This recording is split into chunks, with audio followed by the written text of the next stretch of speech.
Carbs, diet villain or vital fuel? Low carb, no carb, good carbs, bad carbs. How did our basic source of energy become so controversial? These molecules, built from carbon, hydrogen, and oxygen through photosynthesis, powered life on Earth for billions of years. From simple sugars to complex starches, they're the primary fuel your cells use to create ATP, the energy currency of life. Your brain alone consumes 120 grams of glucose every day, running on pure carbohydrate while making up just 2% of your body weight. Meanwhile, your muscles and liver can store up to 500 grams of the stuff in the form of glycogen, ready to power you through everything from a morning run to an afternoon meeting. I'm Eric Johnston, and I'm not a nutritionist. I'm just someone trying to understand how these fundamental molecules power life itself. On this episode of Food Truth, we're breaking down the science of carbohydrates, from simple sugars to complex starches. We'll discover why runners load up on pasta before a race, how your brain runs on transformed sunlight, and whether premium whole grains really give your cellular engines better fuel than processed alternatives. Join me as we follow a single starch molecule from plant to plate to powerhouse and uncover the truth about carbohydrates. This is the Carbohydrate Show. Take a bite of warm bread fresh from the oven. Feel it yield against your tongue. Notice how the complex starches begin transforming to sweetness before you've even swallowed. That's your body's ancient wisdom at work. Enzymes in your saliva already breaking down these chains of glucose molecules, eager to access the energy locked within. Now press your fingers against your temples. Behind that thin wall of bone, your brain is burning through glucose like a furnace, consuming 20% of your body's energy while making up just 2% of your mass. These thoughts you're having right now, they ride on waves of glucose, each neuron powered by these simple sugar molecules. Walk into any supermarket and you'll find yourself surrounded by more concentrated carbohydrates than your ancestors could imagine. That box of cereal, that bag of white flour, they're like nuclear fuel to bodies designed for slower burning energy sources. This isn't about judgment. It's about understanding what happens when ancient biological systems meet modern food technology. Place your hand on your chest and feel your heartbeat. Each contraction is powered by ATP, cellular energy your body crafted from the carbs you ate. Your muscles have their own glucose storage system, packing away chains of glycogen like batteries waiting to power your next move. The truth about carbohydrates lies in their complexity. A piece of white bread and a bowl of steel-cut oats might contain similar amounts of energy, but they will tell very different stories in your body. One floods your system like a broken dam, the other releases its energy like a controlled river. Step outside on a summer morning and look at any green leaf. Inside its cells, an ancient partnership is at work. Plants are nature's chemists, weaving sunlight and air into complex carbohydrates that will eventually fuel your next thought, your next heartbeat, your next breath. Run your hand over your belly. Under your palm lies an intelligence we're only beginning to understand. Your gut bacteria, trillions of them, help determine how you process different carbohydrates. Some people thrive on foods that leave others bloated and uncomfortable. There's no one-size-fits-all truth here. Stand in front of a mirror and look at your eyes, the whites, the irises, even your tears, all maintained by precise blood sugar levels. When those levels drop too low, your vision is one of the first things to go. Your body prioritizes feeding your brain over almost everything else. Now let's follow a single glucose molecule through your body. After that bite of bread turns into sweetness, it slips through the walls of your small intestine like a key finding its lock. Your bloodstream carries it first to your liver, the body's chemical processing plant, where it's either distributed for immediate use, stored for later, or converted to fat if there's no immediate need. Now, feel your quadriceps, the large muscles in your thighs. They're packed with glycogen, those chains of glucose molecules waiting to power your next run or help you climb those stairs. Your muscles can store about 400 grams of energy, while your liver holds another 100 grams of glycogen. It's like having a biological battery charged and ready. Watch a child eat birthday cake. That pure joy, that craving for sweetness. It's not a character flaw. We're designed to seek out energy-dense foods. In a world of scarcity, this kept us alive. In a world of abundance, well, it's become complicated. Close your eyes and focus on the sensation of fatigue after a large pasta meal. That drowsiness isn't weakness, it's your body directing blood flow to your digestive system.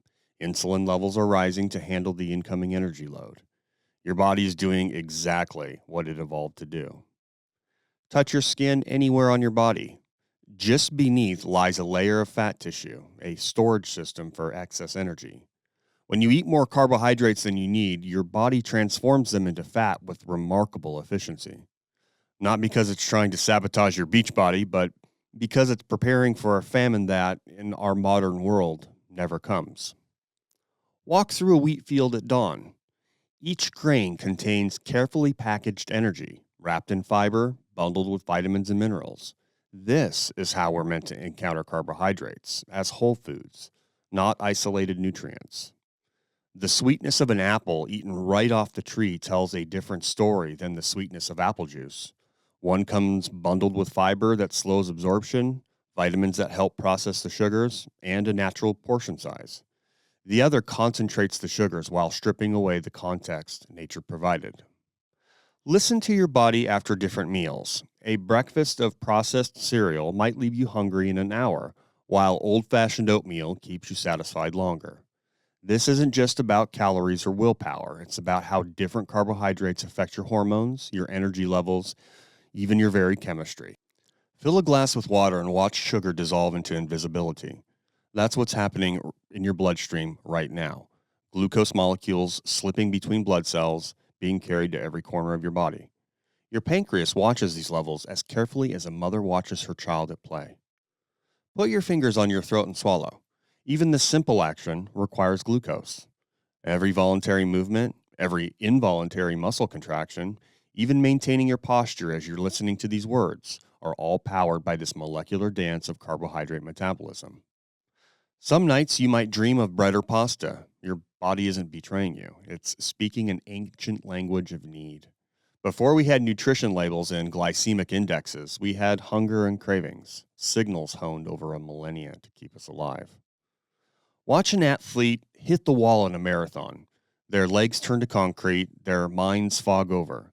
They've depleted their glycogen stores, forcing their bodies to shift metabolic gears. This is what it looks like when we reach the limits of our primary fuel source. Rest your hand on your abdomen. Your digestive system knows things your conscious mind doesn't. It remembers every food that caused distress, every meal that brought comfort. Some people process certain carbohydrates effortlessly, while others struggle. Our bodies are as individual as our fingerprints. Take another bite of that warm bread. Beyond the pleasure, beyond the energy it provides, there's something deeper happening. Breaking bread together is woven into the fabric of human connection. We gather around food, share meals, build communities. Notice how different carbohydrates affect your mood. A cookie might bring immediate comfort, but leave you jittery and crash after about an hour. A sweet potato might energize you gently but steadily. Your body is always telling the story. We just have to learn to listen. In the evening, as your energy naturally dips, you might crave carbohydrates more intensely. This also isn't weakness. It's your body's circadian rhythm speaking. Our cellular machinery has its own clock, its own timing for processing different nutrients. As you drift towards sleep, your body shifts its fuel preferences. During deep rest, your brain actually uses more glucose than during quiet wakefulness. Even your dreams are powered by the complex dance of carbohydrate metabolism. The truth about carbohydrates isn't found in diet books or food pyramids. It's written in your cells, in your energy levels, and how you feel after different meals. Learning to read these signals, to understand this molecular language, is the key to making peace with this essential fuel source. Walk into any bakery just before dawn. The yeasty warmth wraps around you like a blanket, carrying the same scents that would have greeted a Roman baker 2,000 years ago. Every culture that's ever existed has found its way to bread, each discovering that mysterious alchemy of flour, water, and time. Stand at an ancient grain field and run your hands over the tops of wheat stalks. They whisper together in the wind, heavy with seeds that changed human history. Where these plants grew, civilizations followed. Cities rose around the rhythm of the planting and harvest. Watch an Italian grandmother knead dough, her movements flowing with practiced grace.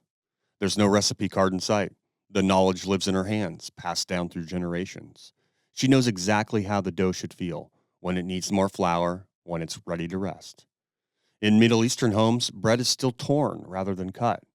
Breaking bread together isn't just a metaphor, it's a ritual of peace and community that stretches back to the earliest human settlements.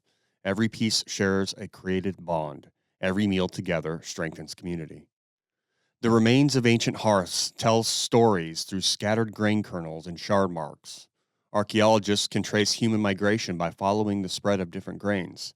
Rice flowing out of Asia, wheat marching across Europe, corn spreading north from Mexico. Even today, you can walk into homes across the world and find some form of this staple. Tortillas, naan, inera, baguettes, each tells a story of climate, available grains, and cultural necessity. These aren't just foods, they're edible history. Watch someone who's been dieting finally give in to a pasta craving. There's a moment, just before the first bite, a combination of anticipation, guilt, and pure animal hunger. We've made carbohydrates so complicated in our minds, but our bodies still speak this simple language of need. Sit in the hospital waiting room at 3 a.m., stressed and exhausted. Notice how you're drawn to the vending machine's chips and cookies. Your body isn't betraying you, it's asking for quick energy when you're depleted. Stress hormones trigger these cravings with ancient precision. Walk past a bakery on a cold morning. That smell of fresh bread triggers a cascade of responses. The saliva flooding your mouth, stomach preparing for food. Memories of comfort and satisfaction are washing over you. We're wired to respond to these signals because for most of human history, passing up calories meant risking survival. Put your hand on your belly again after eating a bowl of warm oatmeal. That feeling of satisfaction goes deeper than just being full. Carbohydrates boost serotonin production in your brain, nature's own antidepressant. It's no wonder we turn to them for comfort. Watch grandchildren gravitate towards sweet foods. This isn't bad parenting or weak will, it's biology in action. A preference for sweet taste protected our ancestors from bitter poisons. Now, this same preference navigates a world where sugar is everywhere. Notice how different cultures handle carb cravings. Mediterranean cultures tend to eat pasta as a first course, not a main dish. Japanese meals balance small portions of rice with protein and vegetables. These traditions evolved to satisfy cravings while maintaining health. Stand at the starting line of any marathon. Look around at the runners eating bananas, sipping sports drinks, loading up on energy gels. Their bodies know what's coming. Hours of demanding, sustained energy that only carbohydrates can efficiently provide. Watch a gymnast's muscles tremble during a routine. Each contraction, each precise movement draws on glycogen stored in those muscles. When those stores run low, precision fails. It's not about willpower at that point. It's pure biochemistry. Feel the difference between running on a full charge and running depleted. When your glycogen tanks are full, your legs feel light, responsive. When they're empty, every step becomes a negotiation with gravity. Athletes call this bonking, your body's way of saying it's run out of its preferred fuel. Sit with a group of cyclists after a long ride. Listen to them compare notes on what works for fuel. Some swear by plain bananas, others need engineered sports drinks. Their bodies are telling different stories about how they process carbs under stress. Walk through an Olympic Village dining hall before competition. You'll see plates piled high with pasta, rice, and potatoes. These athletes aren't carb loading by accident. They're preparing their body's batteries for maximum output. In the quiet after intense exercise, put your hand over your heart. Feel it gradually slow as your body restocks those depleted energy stores. Recovery isn't just about rest. It's about replenishing what was spent. Stand in a modern flour mill. The air itself is white with powder so fine it feels like dust from another planet. This isn't the coarse, living flour your great-grandmother would recognize. It's been stripped, refined, reduced to pure starch, a triumph of efficiency over nutrition. Watch whole wheat kernels being separated into their components. The fiber-rich bran discarded, the nutrient-dense germ removed, leaving only the pure endosperm. It's like taking a complex orchestra and reducing it to a single instrument playing one note. Run your fingers through refined white flour, then whole grain flour. One feels dead, inert. The other still has texture, character, life. Modern processing can give us perfectly white bread that lasts for weeks, but something vital has been lost in translation. Smell the difference between bread from a commercial bakery and a loaf made the old fashioned way. One has been rushed, forced to rise with extra yeast and conditioners. The other took its time, developing complex flavors through fermentation. Your nose knows which one will serve your body better. Walk down any supermarket aisle and read labels. Watch how many times some form of refined carbohydrate appears in foods that never needed them. We've turned these simplified starches into cheap filler, hidden sweeteners, texture enhancers. But there is hope in this story. Look at the growing number of artisanal bakeries, small mills returning to traditional methods. People are rediscovering what their bodies already knew, that food should be more than just calories. Sit at a Japanese table where rice is served with reverence. Each grain perfect, slightly sticky, meant to be picked up with chopsticks. This isn't just food, it's the foundation of a meal, eaten mindfully, with respect for the energy it provides. Walk through an Italian village at sunset. Notice how families gather for pasta, but it's never alone on the plate. It's dressed with olive oil, vegetables, a small portion of protein. Generations of wisdom in proportion and combination. Touch the bubbled surface of Ethiopian injera bread. Feel its slight sponginess, the way it's designed to scoop up stews and legumes. This fermented flatbread isn't just a carbohydrate, it's a utensil, a plate, a cultural touchstone. Smell corn tortillas being made fresh on a comal in Mexico. That sweet, earthy aroma comes from nixtamalization, an ancient process that makes corn's nutrients more available to the body. Traditional wisdom echoed in chemistry. Watch an Indian grandmother make roti, her hands moving without measuring. The wheat flour, water, and heat come together in a dance passed down through centuries. These flatbreads are both daily sustenance and a connection to ancestry. Stand in a French bakery line at dawn. Listen to customers discuss which baguette has the perfect crust, the ideal crumb structure. This isn't carbohydrate obsession. It's cultural appreciation for craft and quality. Touch your temples and feel your brain at work. Right now, this 3-pound marvel is burning through glucose like a sports car burns through fuel. Your brain cells are picky eaters. They prefer glucose over all other energy sources. Sit in a lecture hall when you're hungry. Notice how hard it becomes to focus, to retain information. Your brain is sending urgent messages. The primary fuel source is running low.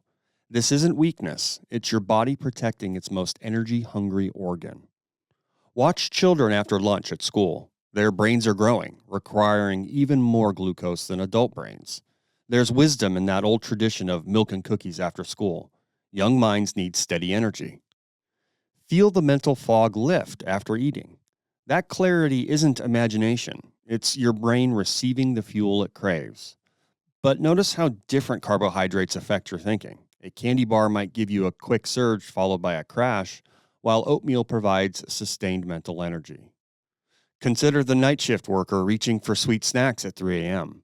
When we force our bodies to be alert at unnatural hours, we crave carbohydrates. The brain knows what it needs to keep firing. Put your head on your pillow and notice your mind still racing.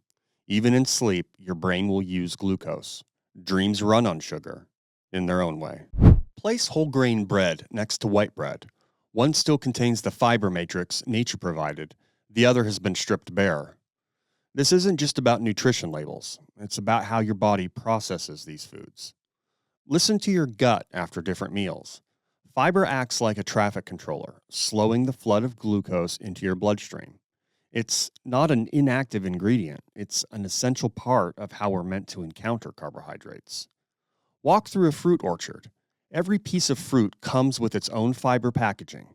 There's wisdom in this design. The sweetness comes bundled with its own regulatory system.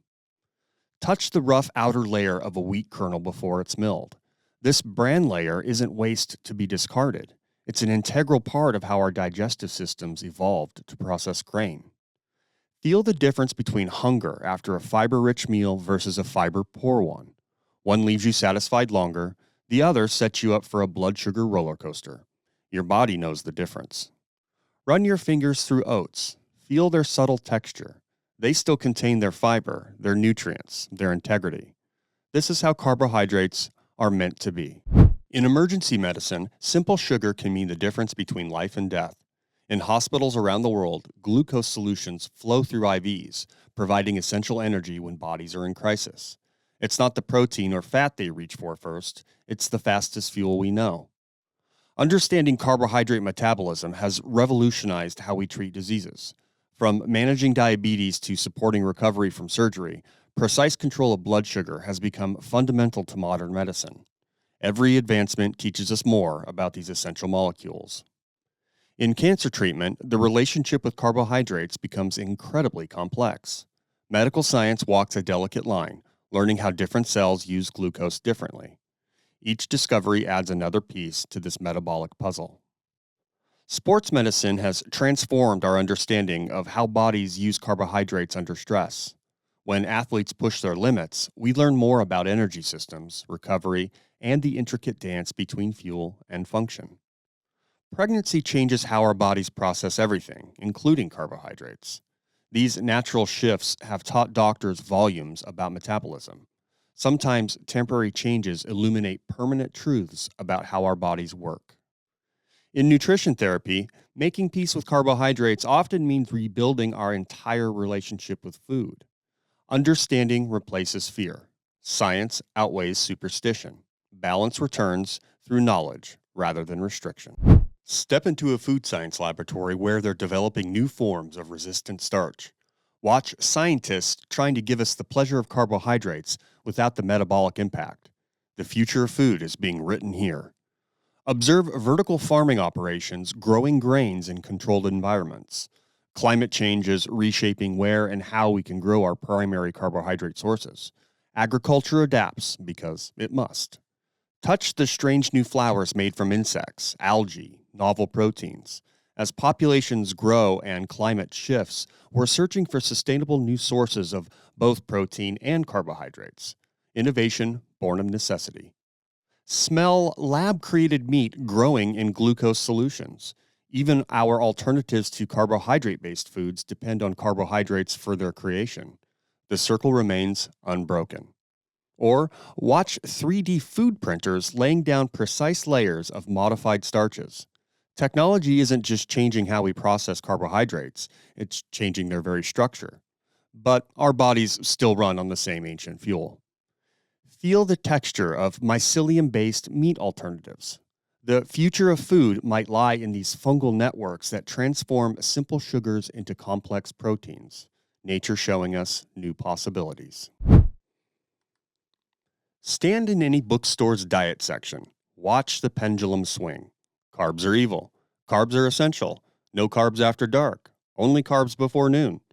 The truth gets lost in these absolutes, buried under decades of conflicting advice. Listen to gym conversations about carbing up and cutting carbs.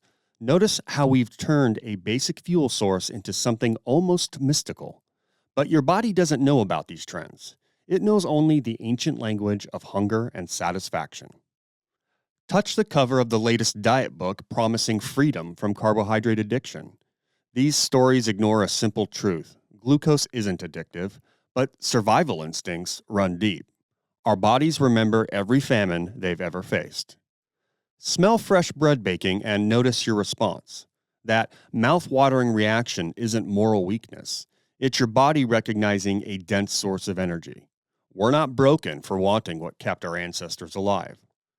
Watch someone nervously calculating net carbs at a restaurant. We've turned eating into mathematics, but bodies don't run on calculators. They run on complex chemical cascades refined over millennia.